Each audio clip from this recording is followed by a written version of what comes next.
Bana, leo ni tarehe 27, baki kesho tu kwa ajili ya mazoezi ya timu zote mbili, mazoezi ya mwisho kwa maana ya Simba Sports Club wakiwa ugenini Zanzibar dhidi ya Yanga.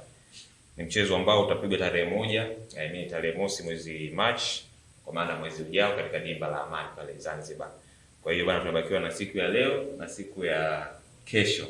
Bwana K Yanga, mwanachama lakini pia shabiki wa Yanga Afrika. Mimi naitwa Jago, niko na Wilvin Trends, hii ni Ava TV. Karibu tupate maoni yake K Yanga, lakini kabla ya hapo nikukumbushe kwamba Singida Black Stars wametoa taarifa kwa umma ikieleza kupitia kamati yao ya nidhamu kuwapa adhabu wachezaji wao wawili, akiwemo mchezaji Khalid Aucho lakini pia Amas Abasogi baada ya kupatikana na hatia.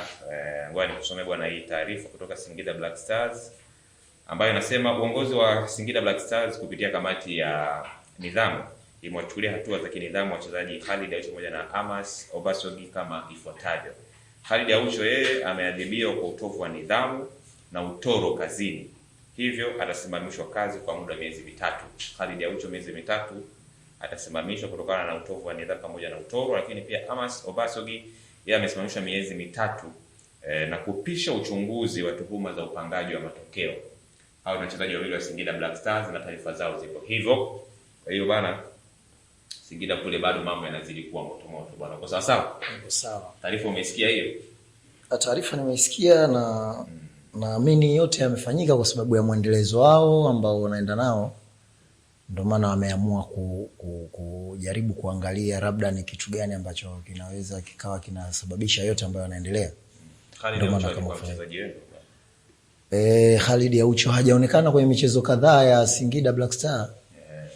Hajaonekana michezo kadhaa ya Singida, kwa hiyo naamini wengi ambao tulikuwa hatuna taarifa zaidi tulikuwa tunajua labda ana matatizo ya injuries hivi. Lakini kwa taarifa hii inatuelekeza tena ni utoro, jambo ambalo hakuna mtu yote ambaye analitambua. Sawa. Bwana, tubakisha leo na kesho kabla ya kwenda kumvaa mtani wenu. Leo taarifa ambayo ni ya moto sana asubuhi ni baada ya bodi ya ligi kuu ya NBC kwa maana Tanzania Bara TPLB kutangaza waamuzi wa mchezo wa dabi ya Kariakoo. Hiyo ndio taarifa kubwa sana asubuhi ya leo, na inaeleza kwamba inatuelekeza kwamba waamuzi wa kati katika mchezo wa Yanga dhidi ya Simba atakuwa ni Nasoro Mwinchui kutokea mkoani kwetu Tanga. Alafu mwamuzi msaidizi namba 1 atakuwa ni Kasim Mpanda kutokea Dar es Salaam. Mwamuzi msaidizi namba 2 atakuwa ni Hamdani Saidi kutokea Mtwara. Alafu fourth official atakuwa ni Ramadhan Kayoko kutokea Dar es Salaam. Alafu mtathmini waamuzi atakuwa ni Israel Mwijuni mkongwe kabisa kutokea Dar es Salaam. Pilato ni Nasoro Mwinchui. Shabiki wengi wa Simba wameonekana kama kustushwa. Lakini pia wachambuzi, Wilson Oruma mzee wa Jambia anasema Simba akienda kucheza hii mechi ataamini kweli ni timu ndogo kwa sababu Mwinchui anahusishwa sana na uyanga. Pengine ni faida kwenu kutokana na haya maneno ya wachambuzi kama Wilson Oruma mzee wa Jambia. Nimefuatilia baada ya shirikisho la mpira Tanzania kutangaza waamuzi watakaotumika kwa ajili ya dabi. Nikaona taarifa tofauti kama hizo ambazo umezungumza. Baadhi ya mashabiki wanaanza kulalamika, lakini pia mimi naamini kwamba mashabiki wengi wameingia kwenye ulalamishi huo baada ya kusikia baadhi ya wachambuzi wanakuja kuzungumza swala la Mwinchui kwa yeye anaonekana ni mwandamizi wa upande wa Dar es Salaam Africans. Lakini ni vizuri angewakumbusha baadhi ya mechi ambazo alichezesha Mwinchui ambazo Yanga ndo alikuwa ni timu ambayo yeye anaiona kwamba ni timu yake kwa upande mwingine, na Yanga alipata matokeo mabovu. Kwa hiyo mimi siamini sana, kwa sababu kama Yanga inacheza na timu ya daraja la kawaida alafu anashindwa kufanya maamuzi ya Yanga kupata matokeo mazuri, alafu leo hajafanya na game ya dabi kama hii, ni swala ambalo sio la kweli. Lakini pia alikuwa anatakiwa yeye kama yeye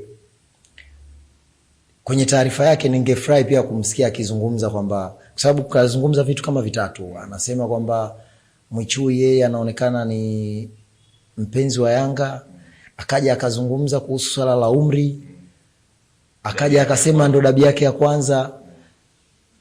hizi sababu zake zote tatu ambazo yeye amezungumza, mimi sijaziona uzito wake wala mashiko yoyote, kwa sababu ili wewe uonekane ni mzoefu, labda tukija kwenye swala jambo lake ambalo amelizungumza mojawapo la kwamba dabi ya kwanza ni lazima uanze kuchezesha kwa mara ya kwanza alafu ndo itakuja ya pili. Kwa hiyo hakuna mtu ambaye yeye anakuja tu anachezesha afu kitu kikisiwe cha kwake cha kwanza. Hilo ambalo jambo ambalo analizungumza ni jambo ambalo halina mashiko yoyote.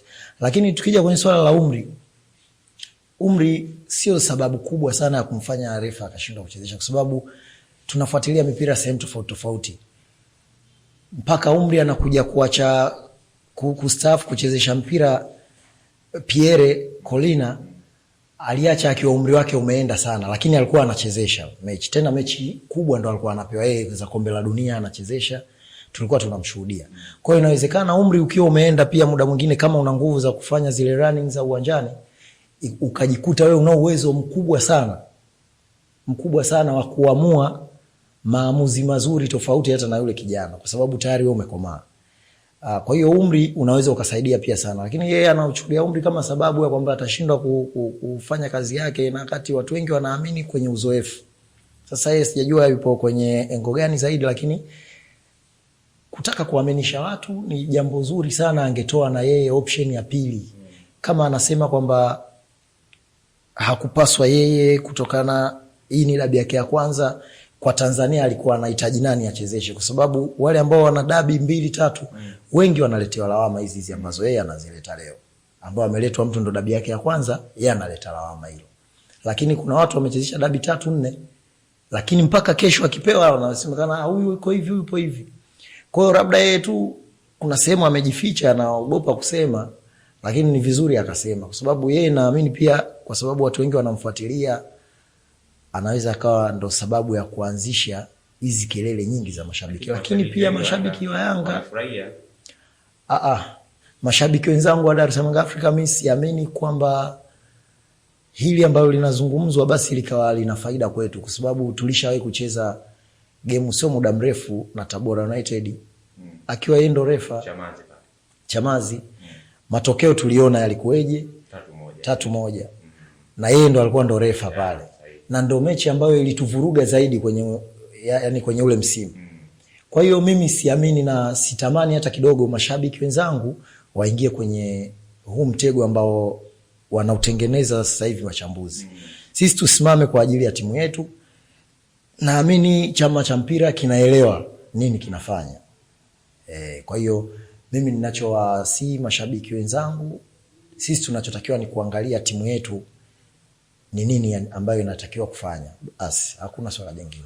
Juzi imepata ushindi wa bao 5 mbele ya JKT Tanzania, moja ambayo ilikuwa na timu ngumu. Alafu mtani akatoa sare, mimi nikatoa suluhu 0-0. Mnaelekea mechi hii ambayo mtani wako ashaangusha alama 2 kwenye mechi mbili ambazo kila mmoja alikuwa nazo hapa awali.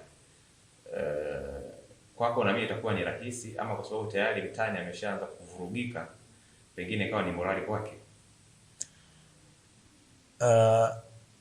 Kwa upande wangu angepata matokeo ya alama 3, inawezekana kwetu kidogo ndio ingekuwa nafuu, tofauti na kile ambacho amekipata juzi.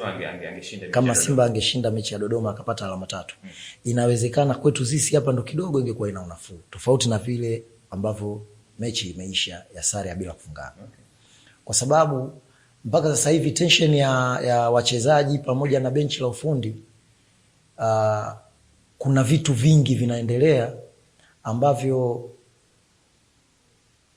vitasababisha wachezaji waje tofauti zaidi kwenye mechi hii ya dabi. Mimi naamini sana kwenye kucheza. Simba wamepoteza mchezo, tumeona wamepoteza alama 2, lakini hawajacheza vibaya. Lakini pia tunatakiwa tujue kwamba Simba kuiendea dabi wanaelewa kabisa kwamba mpaka sasa hivi wamedondosha alama ngapi juu ya mtani wao. Kwa hiyo wanatamani na wao kurudisha ile furaha au ile amani kwa mashabiki kuelekea msimu huu, mwishoni mwa msimu huu. Mechi 10 Simba mpaka sasa hivi amecheza, amedondosha alama 7 kwenye mechi 10. ambapo mwaka jana mpaka bingwa anakuja kupatikana Simba alidondosha alama 12. Lakini kacheza mechi 30. Sawa, kadondosha alama 12. Leo mpaka sasa hivi mechi 10 kashadondosha alama 7. Naamini hilo litawajenga zaidi wachezaji kuelekea dabi. Mimi siamini kwamba bado mchezo utakuwa ni rahisi upande wetu. Ninachofurahi tu ni kwamba kuona namna kocha wangu katika mechi ambazo alikuwa anaziendea, kile ambacho anakifanya mechi baada ya mechi. Kile peke yake ndo kinanipa mimi matumaini makubwa sana. Kwa sababu kuna kitu kimebadilika. Sasa hivi tulishakuwa tumezoea kwamba tunajua tunapoenda mechi fulani ataanza fulani, atacheza namba 2, atacheza fulani namba 3, atacheza. Lakini sasa hivi kuna muda anacheza na back 3, alafu kwenye mchezo huo mmoja anaweza akabadilika ndani ya mchezo. Kwa hiyo kile kitendo ambacho mwalimu anakifanya mechi baada ya mechi, mimi kinanifariji sana kuelekea mechi yote ambayo tunaenda kucheza, kwa sababu hakuna mechi 3 ambazo tumecheza aina moja ya mchezo. Kuna muda anakuja na double striker, kuna muda anakuja na striker mmoja, lakini yeye anafanya vile, mimi naamini kwa sababu ya kuangalia ni mchezo unaendaje kwa muda huo. Kwa hiyo faida kubwa ambayo sasa hivi tunayo ni kocha ambaye tupo naye. Ni rahisi sana kugundua kwamba wapi panavuja, wapi akazini. Lakini kuna watu wachambuzi pia wanasema huyu kocha kuna bado, yani kuna mpira ambao Yanga anatakiwa acheze yeye haufikii. Wanakataa. Mimi ninachoamini huwa kuna falsafa ya timu ambayo 100% kubwa inabebwa na meneja. Unajua timu ikiwa na meneja, yule ndo huwa anabaki muda mrefu kuja, yani akija kocha mpya yeye anapewa mwongozo wa namna timu yetu inavyocheza. Hilo ndo ambalo mimi nalijua. Kwa hiyo meneja yeye ndo anakuwa ana found kila kitu ambacho kinaendelea kwenye club. Mwalimu anapokuja yeye ana vitu vyake ambavyo naye anavihitaji kuelekea kwenye ule mpango ambao ni wa club moja kwa moja, yani mfumo mzima. Sasa ukimwangalia Pedro, yeye ana namna yake ya wachezaji, yani ya mchezo anataka uwe. Watu wakizungumza swala la speed Yanga, mimi silioni kwamba limekata. Unajua speed siku zote inasababishwa na fitness. Na fitness siwezi kumweka eneo hilo Pedro. Yupo mtu ambaye anahusika na hilo swala. Umeona?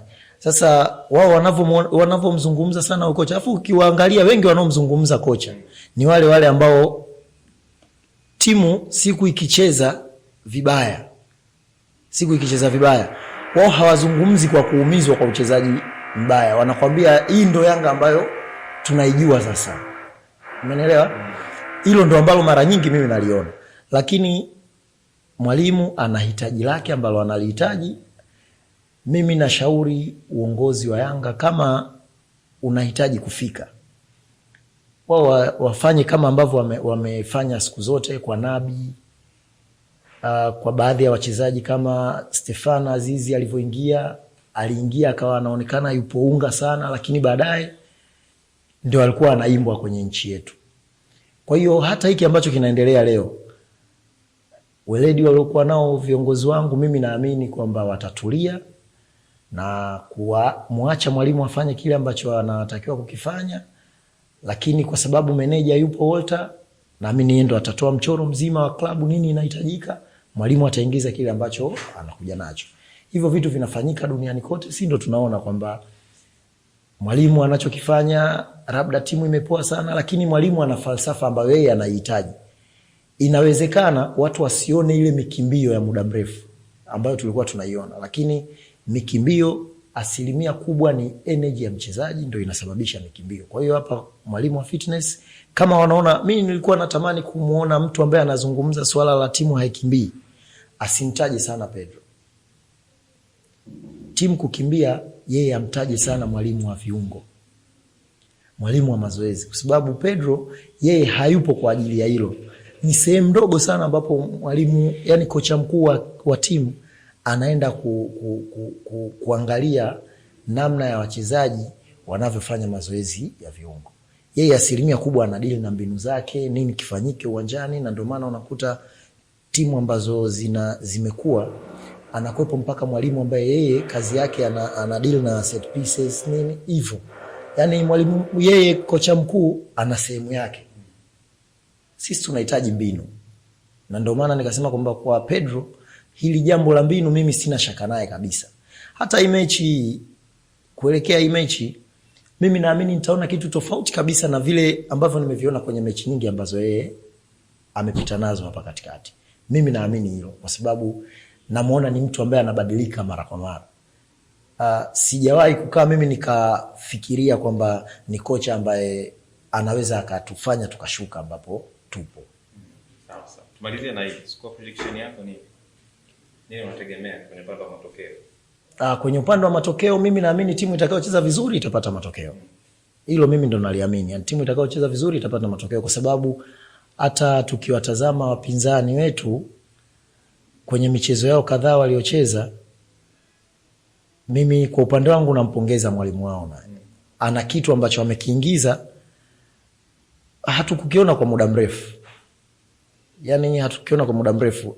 Ambacho anasafa sasa hivi ni kwamba kuna muda timu, yani kila mchezaji anacheza ule uwezo wake ambao yeye anao. Kwa sababu wachezaji wengi ni wageni. Lakini kwenye hii mechi mimi siwezi nikasema moja kwa moja nani anakwenda kupata matokeo moja kwa moja. Mechi itakuwa ngumu, ila atakayecheza vizuri atapata matokeo. Sio wewe utapata matokeo. Atakayecheza vizuri atapata matokeo. Sina maana kwamba mimi niko vibaya. Ila atakayecheza vizuri atapata matokeo. Mimi upande wa Yanga nilikuwa natamani sana kuona mabadiliko upande wa kulia. Okay. Kuelekea dabi. Sana. Yaani timu nzima iko vizuri tu. Lakini asilimia kubwa upande wa kulia kwetu kuna shida. Fullback ya kulia. Hiyo ndio ilikuwa kuna shida. Kama kuna uwezekano acheze na wale ma center back tuliowazoea wote watatu wacheze. Kama haitowezekana kucheza labda ya Kwasi kucheza kwanza, aanze na wale ma center back wote watatu. Yaani acheze Mwamnyeto, acheze Baka na Job.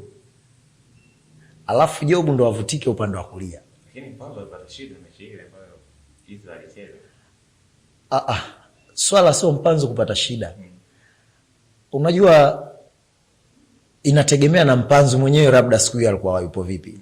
Mimi ninaposema kwamba ule upande una tatizo, simaanishi kwamba Izra ni mbovu, hapana. Lakini kuna namna ya pressure Izra kwake kuhimili ni ngumu sana. Nikikaa mimi nikitazama mpira, hata hizi game za kimataifa ambazo tulikuwa tunacheza, asilimia kubwa upande ambao ulikuwa una athari kubwa sana upande wetu kushambuliwa ulikuwa ni upande wa kulia. Sio upande ambao alicheza Shadrack Boka. Hapana. Unajua watu wengi wanamrate Boka kwenye yani kwenye engo tofauti sana. Kama mtu unatazama vizuri Pedro akicheza na Boka hatamani sana Boka kumfanya kama fullback. Yeye anamfanya kama wingback.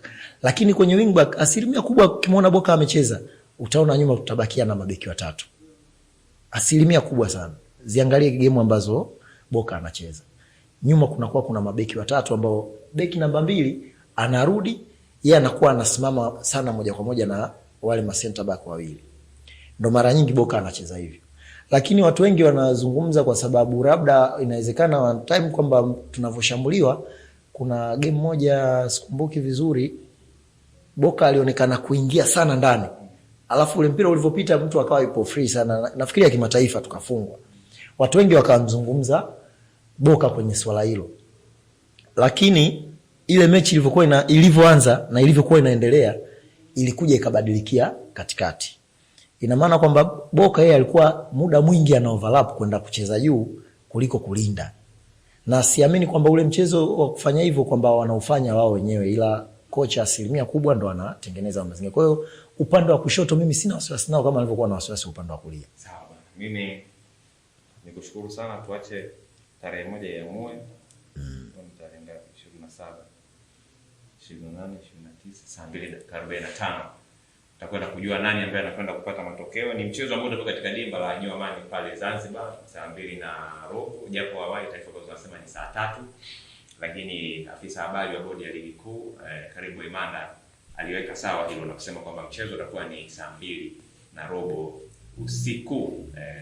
Sisi hapa TV tutakuwa ni miongoni mwa ambao watakuletea ripoti za mchezo huo kutokea visiwani Zanzibar kuanzia mwanzo mpaka mwisho wa mchezo huo. Alafu mpaka kwenye boti pale, nani kapigwa, nani kapata ushindi, ama nani kaondoka na alama moja, nani ameifurahia, nani hajifurahia, pia tutakuletea hizo ripoti. Mimi naitwa Jack, niko na Wivin Trends ni hapa TV. Nikushukuru sana kwa wakati wako, na kama una maoni yoyote kuelekea mchezo huo tuandikie kupitia comments, lakini pia kwa wewe ambaye ulisikia ile challenge ya noma, basi usisite kuja kujaribu bahati yako ama kuja kuonyesha uwezo wako kwenye upande wa kuzungumza soka hapa katika studio za Aba TV. Kwa heri.